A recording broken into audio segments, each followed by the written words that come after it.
तो अब हम आगे बढ़ते हैं इसमें इंग्लिश में। और आप जैसा कि देख पा रहे होंगे, इंग्लिश का ना सिर्फ प्रैक्टिस सेट है, पूरे 30 क्वेश्चन हैं, बल्कि बेहतरीन क्वेश्चंस का कलेक्शन है। जो क्वेश्चन एग्जाम में आते हैं मतलब पैटर्न के अनुसार, सभी वैरायटी के आपको क्वेश्चन देखने को मिलेंगे, इसलिए आप बिल्कुल ना छोड़ें। लास्ट में ग्रामर के वो क्वेश्चन हैं जो ज़्यादातर एग्जाम में आते हैं, और इसके साथ साथ मैं आपको सॉल्व भी कराऊंगा। प्रत्येक क्वेश्चन के बाद ऑप्शन में थोड़ा सा 5-10 सेकंड का आपके लिए टाइम दूंगा कि आप खुद अपने आप से हल करने की कोशिश करें, कि अपने आप को पता चल सके आपको कि आप कितना हल कर पा रहे हैं। और इसके बाद आप जरूर कमेंट बॉक्स में लिखें कि आपके मार्क्स कितने आ रहे हैं। इससे एक्चुअली में क्या होगा, इंग्लिश एक ऐसा सब्जेक्ट है जिसमें आप जैसे एग्जाम दे रहे हैं, अगर मान लीजिए आपके 20 नंबर आए तो अच्छा स्कोर है, अगर आप 15 नंबर भी लाते हैं तो इसमें निराश होने की कोई बात नहीं है, क्योंकि अगर आप दूसरे सब्जेक्ट में अच्छा स्कोर करते हैं तो ये 15 भी बहुत बड़ा है। यहाँ तक कि आप इसमें 10 नंबर भी लाते हैं तो ये भी ना सोचिए कि आपका सिलेक्शन नहीं होगा, क्योंकि मैथ हो गया और बाकी दूसरे सब्जेक्ट हो गए, उसमें अच्छा स्कोर पाके आप पास हो सकते हैं। तो जितने भी आपके कम नंबर आए, आपको शर्माने की बिल्कुल ज़रूरत नहीं है। कमेंट बॉक्स में बताएं कि आपके इतने मार्क्स आए हैं।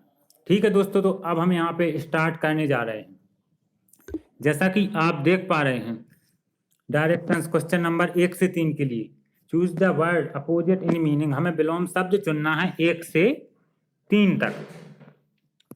देखते हैं। इंडस्ट्रियस, इंडस्ट्रियस के लिए हमें विलोम शब्द चुनना है जिसका अर्थ अपोजिट हो। Indifferent, indolent, casual, passive. तो आप लोगों को बताना है इंडस्ट्रियस का अपोजिट।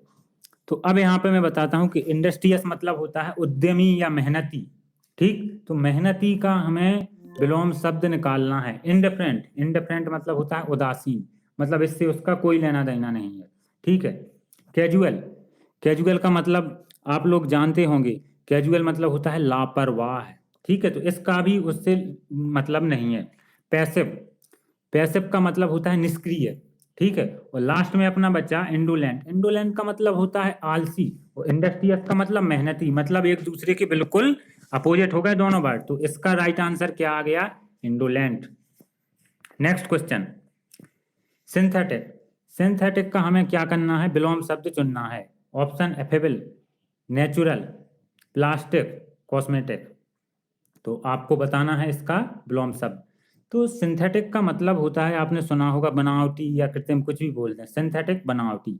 ठीक है, तो एफेबल पहले का मतलब होता है मिलनसार, एफेबल मतलब होता है मिलनसार। ठीक, और नेचुरल, नेचुरल मतलब होता है वास्तविक या रियल, और सिंथेटिक का मतलब आपने देख लिया कि बनावटी। तो ये आ गया आपका आंसर, विलोम हो गया ना, विलोम एक दूसरे का, वास्तविक हो गया इसका मतलब, और सिंथेटिक बनावटी। बिल्कुल राइट आंसर।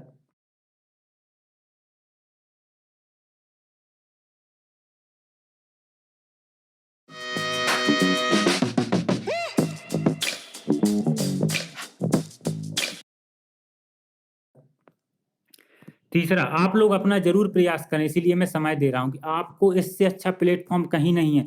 लगभग मिलता जुलता पेपर आपको मिल रहा है, ऐसा पेपर और कोई नहीं बना पाएगा। हर वैरायटी के क्वेश्चन हैं, साथ में मैं इतने विस्तार से आपको समझा भी रहा हूं। स्टेशनरी, स्टेशनरी का आपको क्या करना है, विलोम शब्द बताना है। Option type, mobile, rapid, busy. तो इसके आपको विलोम शब्द बताना है। रैपिड का तो मतलब आपको पता ही है, तेज होता है। बिजी का व्यस्त होता है। मोबाइल का मतलब पता होगा, गतिशील। और स्टेशनरी स्थिर, बिल्कुल अपोजिट। तो इसका क्या हो गया, राइट आंसर। अब क्या करना है, क्वेश्चन नंबर 4 से 7 में, choose the alternative which best express in the meaning of idiom and phrase. ये मैंने बताया है कि कभी कभी इकट्ठे 3-4 आ जाते हैं, दो तो निश्चित ही आते हैं एग्जाम में। इनको आपको ध्यान से करना है, बहुत ही समझने की जरूरत है। मुहावरे और कहावतें होती हैं, जैसे कि हिंदी में वैसी इंग्लिश में भी होती हैं।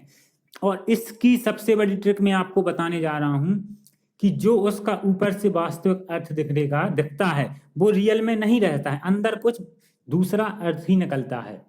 जो सेंटेंस का अर्थ हो गया, जो इडियम फ्रेज का वास्तव में सामने से देखने में मीनिंग लगेगा, वो रियल में नहीं होता, उसका अर्थ कहीं और होता है।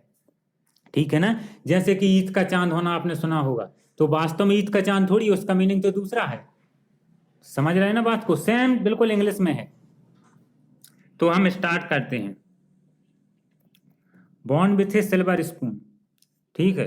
तो इसके ऑप्शन आपके सामने हैं, आप देख लीजिए। Born in a middle class family, born in A wealthy family, born in A royal family, born in a family of nationalist. तो आपको इसमें से बताना है, ठीक है, कि कौन सा आंसर है। आप अपना गैस कर लीजिए। Born with A silver spoon, आप यहीं पे देख रहे हैं कि एक प्रकार से जन्म चांदी की चम्मच के साथ, तो इसका मतलब सीधा सा समझ में आ रहा है, इसका मतलब चांदी की चम्मच से, यानी कहने का कि अमीरी से, समझ रहे हैं ना आप बात को। तो born in a middle class family meaning नहीं है, मतलब इसका नहीं है। Born in A wealthy family, धनी फैमिली, यही इसका आंसर है, क्योंकि चांदी की चम्मच समझ लो या धनी फैमिली, ये इसका राइट आंसर है। नेक्स्ट क्वेश्चन नंबर 5वां, क्रोकोडाइल टीयर्स, इसका आपको सही बताना है आंसर कि इसका मीनिंग क्या निकल रहा है। प्रिटेंडेड सोरो, टीयर्स ए क्रोकोडाइल, ए वीपिंग क्रोकोडाइल, मेल्ड रिग्रेट। तो इसका आपको फ्रेंड्स सही आंसर बताना है। आप गैस कर लीजिए कि आखिर कौन सा हो सकता है, ठीक है। जैसे बोले टीयर्स ए क्रोकोडाइल, तो वो तो पहले की बात ही आ गई, जो यहाँ पे है वो यहाँ पे है, ठीक है ना। जो आप ऊपर देख रहे हैं वही है मगरमच्छ के आंसू, लेकिन मैंने बताया कि जो ऊपर रहता वो अर्थ नहीं होता, अर्थ कुछ और ही निकलता है। ये वीपिंग क्रोकोडाइल, ये भी आपका ऑटोमेटिक जिससे बनता नहीं निगलेक्ट कर देगा, रोता हुआ क्रोकोडाइल, वो तो यहाँ पे वही बात कही, आंसू या रोना एक ही बात है, अर्थ कुछ और ही निकलेगा। और बात कहें क्रोकोडाइल टीयर्स का मतलब होता है बनावटी आंसू, दिखावटी आंसू, समझ गए ना। तो इसका राइट आंसर है पहला, प्रिटेंडेड सॉरो। प्रिटेंडेड मतलब होता है बहाने करना, ठीक है ना, बहाने करना या दिखावटी। तो दिखावटी दुख या बनावटी दुख, ये इसका आपका राइट आंसर हो गया। बहुत ही कई बार आ चुका है, ऐसे ही क्वेश्चन नहीं है, ये कई बार एग्जाम में आया हुआ क्वेश्चन है, ठीक। नेक्स्ट अब है हमारा 6वां question, to make hay while the sun shines, ठीक है। इसका आपको मीनिंग बताना है। आपके ऑप्शन आपके सामने हैं। Giving right to get work done, seeking advice from one and all, helping others, ठीक है, making the best use of a favourable situation. तो इसका आपको सही आंसर बताना है, to make hay while the sun shines, इसका आपको मतलब बताना है फ्रेंड्स। बहुत ही अच्छे से आप इसको देख लीजिए और फिर इसका आप बताइए कि आखिर मतलब क्या हो सकता है। तो दोस्तों इसका सबसे पहले आपको क्या समझना है कि to make hay while the sunshine, तो इसका मतलब होता है मौके का सबसे अच्छा उपयोग करना, मौके का जो मौका मिले उसका पूरा फायदा उठाना। तो giving right to get work, हमें काम के लिए रिश्वत नहीं देनी है। सीकिंग एडवाइस, हमें एडवाइस की भी जरूरत नहीं है। इसका राइट आंसर है making the best use of a favourable situation, मौके का सबसे अच्छा उपयोग करना, याद रखना है आपको। Question number 7, leave no stone unturned, ठीक है। तो इसके ऑप्शन रहे, ये भी बहुत आया हुआ एग्जाम में क्वेश्चन है। Take no pains, do very relevant things, ठीक है। और सी नंबर का इसका ऑप्शन है रिजॉर्ट द इलेजिटिमेट प्रैक्टिस, और लास्ट है यूज ऑल अवेलेबल मीन्स। तो इसका आपको मतलब बताना है फ्रेंड्स।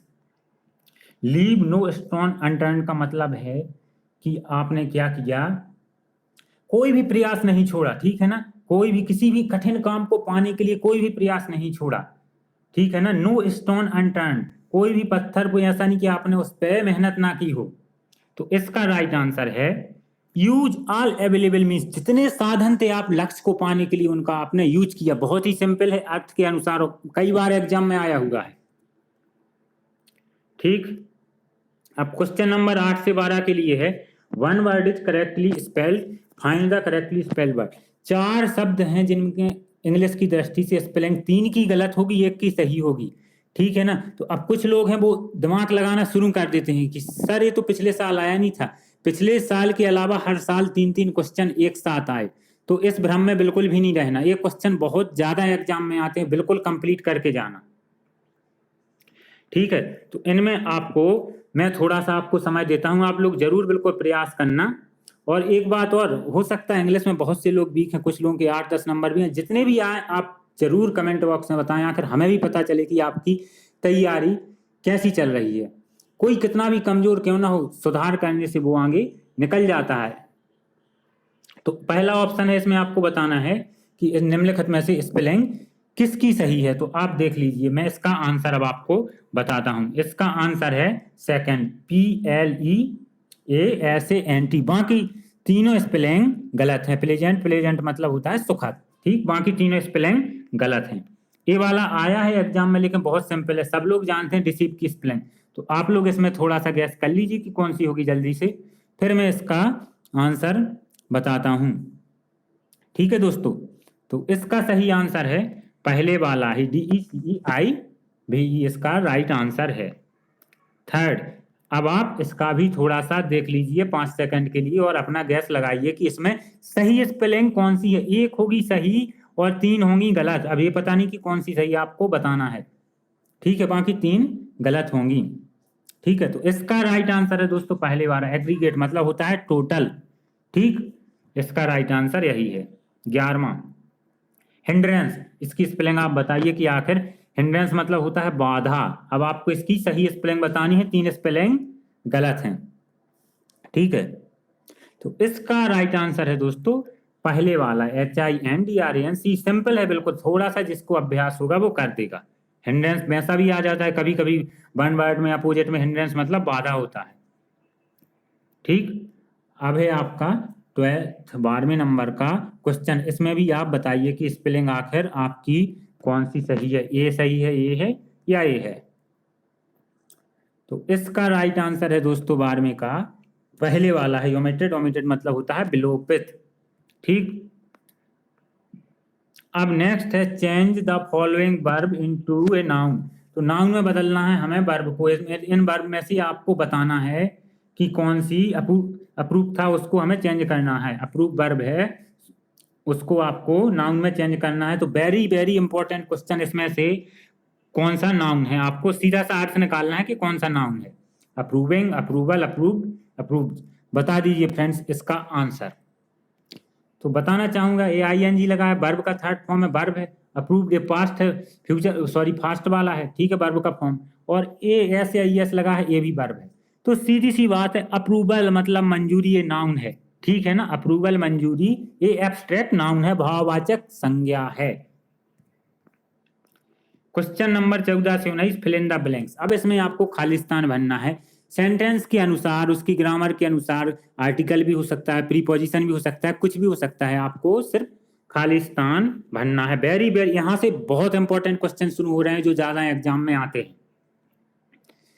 द जज acquitted him, fill in the blanks, the murder charge. तो आपको इसमें प्रीपोजिशन बताना है, वेरी वेरी इंपॉर्टेंट है, बहुत ज्यादा एग्जाम में आता है।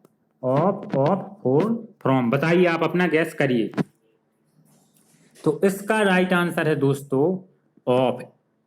एक्विटेड के साथ होता है ऑफ, मतलब इसका मतलब होता है दोष मुक्त करना। बहुत ही मोस्ट है ये कॉमन। एक्विट ऑफ का मतलब होता है दोष मुक्त करना, ठीक है ना। तो उसे मर्डर चार्ज से जज ने दोष मुक्त कर दिया। ध्यान रखना, इसका आएगा ऑफ, एक्विट ऑफ, दोष मुक्त करना। नेक्स्ट, ये भी वेरी वेरी इंपॉर्टेंट क्वेश्चन, बहुत ज्यादा आता है। He left, fill in the blanks, fruits, ठीक है। तो इसका आप गैस करिए, ऑफ, ऑफ, इन, ऑन। बताइए, वेरी वेरी इंपॉर्टेंट क्वेश्चन। तो इसका राइट आंसर है दोस्तों लिव्स ऑन। लिव ऑन का मतलब होता है खा के जीवित रहना या काम चलाना, कुछ भी। लिव्स ऑन या लिव ऑन का मतलब खा के जीवित रहना। ही लिव्स ऑन फ्रूट्स, ना आप ऑफ कर सकते ना ये ऑफ कर सकते, ना इन। वेरी इंपॉर्टेंट क्वेश्चन, लिव के साथ ऑन प्रीपोजिशन फॉलो होता है यहाँ पे। ही लिव्स ऑन फ्रूट्स, वह फल खा के जीवित रहता है, ठीक है ना। वेरी इंपॉर्टेंट क्वेश्चन, इससे आपकी बहुत डाउट क्लियर हो रहे होंगे। 16, the boy has never jumped the river, fill in the blanks. ये तो बहुत इंपॉर्टेंट है, मैंने बताया ही था प्रीपोजिशन में।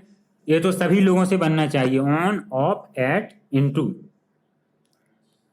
जो लड़का है वो कभी भी नदी में नहीं कूदा है। तो मोशन के लिए मैंने बताया था, गति के लिए इनटू का प्रयोग करते हैं, बहुत ही सिंपल है, jumped into the water.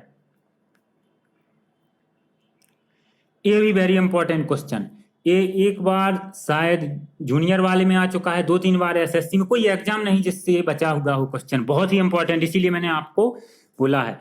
You can make the journey, fill in the blanks, foot. तो इसका है फुट के लिए आपको पता होना चाहिए। पहले आप अपना आंसर बताइए, वाई विथ ऑन अपॉन।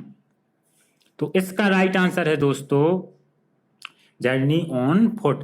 पैदल चलने के लिए हमेशा ऑन का प्रयोग करते हैं, ध्यान रखना, वेरी इंपॉर्टेंट, फुट के साथ ऑन का प्रयोग करते हैं। You can make the journey on foot, आप पैदल जाके अपनी यात्रा कर सकते हैं, वेरी इंपॉर्टेंट, अब शायद आपको नहीं भूलेगा।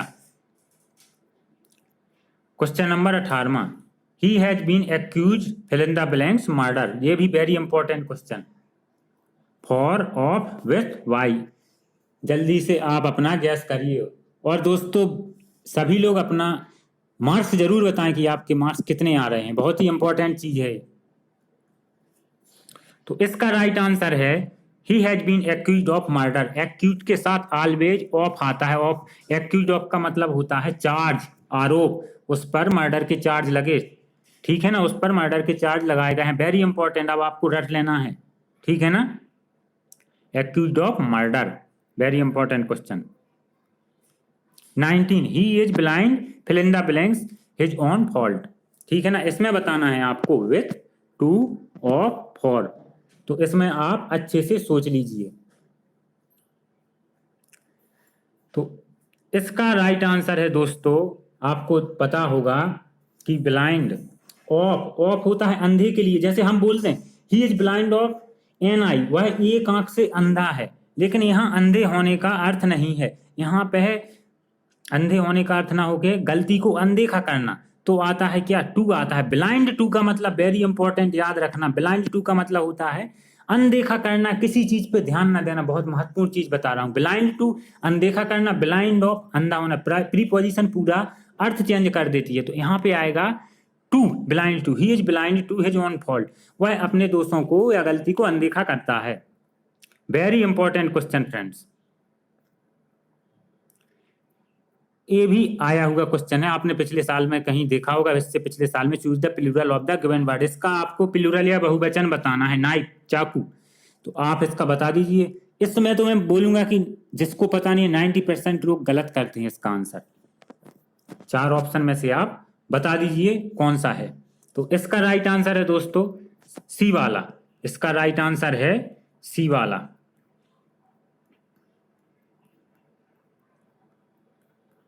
थोड़ा सा क्वेश्चन आगे बढ़ गए हैं, कौन सा है इसका आंसर, सी, नाइफ्स, ठीक है ना, नाइफ का प्लूरल हमेशा होता है नाइफ्स, जो कि अधिकतर लोग क्या करेंगे, ये वाला टिक मार देंगे, जो कि ये गलत है, इसका राइट आंसर है नाइफ्स, जब एफ या एफ ही होता है तो भी आ जाता है, ध्यान रखना है आपको फ्रेंड्स।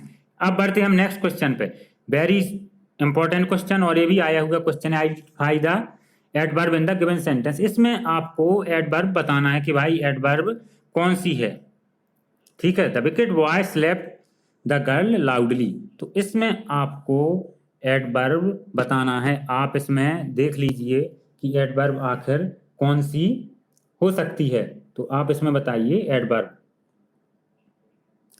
अब मैं बताता हूं, आपसे भी बन गया होगा, एक तो कॉमन सी पहचान है कि अगर लास्ट में वाई आए तो एडवर्ब भी होता है, लाउडली एडवर्ब है, ठीक है ना, लाउडली एडवर्ब है, बॉय आपको पता है नाउन है, और विकेट मतलब पता है, विकेट मतलब होता है दुष्ट, ये एडजेक्टिव है, ठीक है, ये वर्ब है, सिंपल है, ये तो वेरी सिंपल क्वेश्चन है, सब लोगों से बनना चाहिए। अब इसमें बताना है choose the one which best express meaning of the given word, मतलब समानार्थी शब्द आपको बताना है, क्या बताना है, समानार्थी शब्द, जो उसका या सिनोनिम्स बोले, सही अर्थ बता सके, diligent, slow, intelligent, industrious, modest, आप इसमें अब अपना गैस करके बताइए कि आखिर इसका समानार्थी शब्द क्या हो सकता है, ठीक है ना फ्रेंड्स। तो इसका सिंपल सा है डिलीजेंट, डिलीजेंट मतलब होता है मेहनती या परिश्रमी, तो इंडस्ट्रियस का मतलब भी परिश्रमी होता है, बहुत ही सिंपल क्वेश्चन, इसका राइट आंसर है सी। क्वेश्चन नंबर 23, वॉचफुल, इसका आपको समानार्थी या सिनोनिम्स बताना है, विजिलेंट, स्मार्ट, इंटेलिजेंट, कोवर्ड, अब आप अपना अंदाजा लगाइए कि वॉचफुल मतलब पता है आपको सतर्क, अब इसका समानार्थी बताना है, तो इसका राइट आंसर है दोस्तों विजिलेंट, इसका भी मतलब सतर्क होता है, और कई बार एग्जाम में आता है विजिलेंट देते हैं, वॉचफुल ऑप्शन में हो गया जिसका दूसरा मीनिंग हो गया, विजिलेंट बहुत इंपॉर्टेंट है, ठीक। ये भी इंपॉर्टेंट भ्रम वाला क्वेश्चन आता है जिस पे नहीं बनता, गलत कर देते हैं। लेटली, इसका सिमिलर मीनिंग वाला अर्थ बताना है meaning. Lately, late, recently, early, immediately. अब आप इसका गैस करके बताइए। सबसे इंपॉर्टेंट और मजेदार बात है कि वो फंसाने की कोशिश करते हैं। लेटली दिया है, लेट दे देते हैं, तो बहुत से बच्चे अरे यार ये तो मिल रहा है, ये लेटली है, लेट है, जिसको मार देते हैं। वो फंसाने की कोशिश करते हैं और जिन पे बनता नहीं है वो फंस जाते हैं। जो कि लेटली और लेट में बहुत बड़ा फर्क है, मैंने एडवर्ब में आपको बताया था। लेटली का मतलब होता है क्या? हाल ही में, समझ गए ना, हाल ही में होता है। तो रिसेंटली का भी वही मीनिंग होता है, इसका समानार्थी होगा रिसेंटली या लेटली, हाल ही में, लेट नहीं होगा। ठीक। Choose the word that can join the two given sentence. इन दो को आपको जोड़ना है, कौन सा जोड़ेगा? She is pretty, she is proud. ठीक है ना? What, because, while, not. थोड़ा सा आपको टाइम है, आप जल्दी से करिए, 3 सेकंड के अंदर अपना गैस करिए। नॉट तो हो ही नहीं सकता है, इसका बिल्कुल अपोजिट हो जाएगा। बिकॉज भी कारण भी नहीं हो रहा है उसमें, वाइल भी नहीं हो रहा है, सिंपल सी बात है, बट आएगा। She is pretty but she is proud. वह सुंदर है लेकिन उसे घमंड है। ठीक है ना? ये सिंपल है। Next, give one word substitution to the following. History of a man written by himself is called. मैंने आपको ये बताया था, अभी वन वर्ड में बताया था, तो इसका आपको गैस करके बताना है। History of a man written by himself, जब खुद ने अपनी जीवनी लिखी हो उसे क्या कहते हैं बताना है आपको। Biography, bibliography, calligraphy, autobiography. तो बहुत सिंपल है दोस्तों, ऑटोबायोग्राफी, खुद के द्वारा अपना लिखा, अपने बारे में लिखा हुआ autobiography. Question number 27, this sum is fill in the blanks difficult than that. ये भी सिंपल है, fill in the blanks very आएगा या मोर आएगा या मोस्ट आएगा या द मोस्ट आएगा। आप अपना गैस करिए।